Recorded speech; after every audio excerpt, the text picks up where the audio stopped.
Hi, so in this tour, we will see how to use the different editor options for your 360 tours.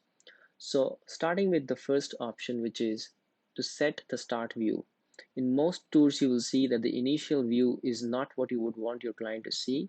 So you can change it by clicking on this button and setting this view as your initial view for each 360 image. The next option is the hotspot option. How do I move from one image to the other?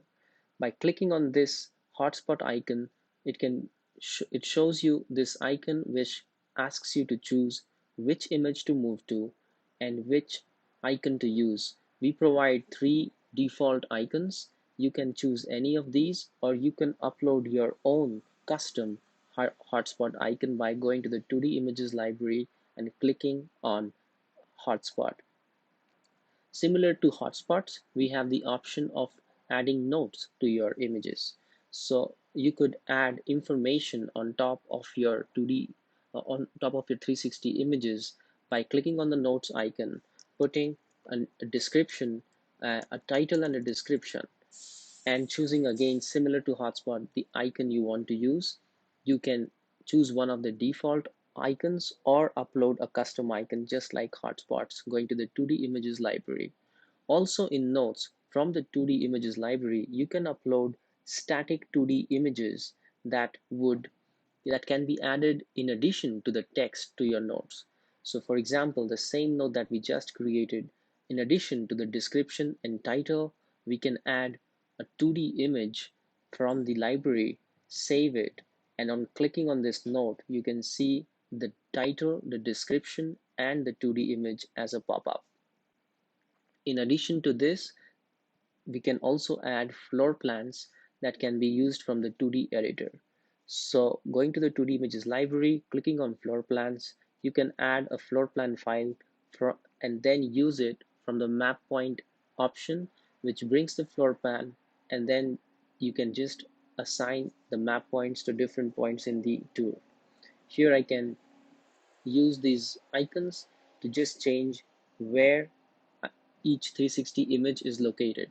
Floor plans can be multiple, so as you can see there are next and previous options, so you can apply multiple floor plans to the same 360 tour.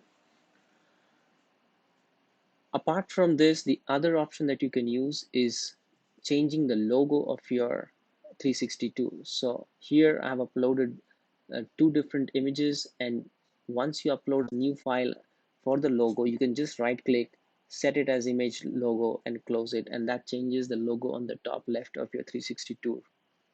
So these are all the options available for changing the 2D images that can be overlaid on your 360 tool and make it more interactive.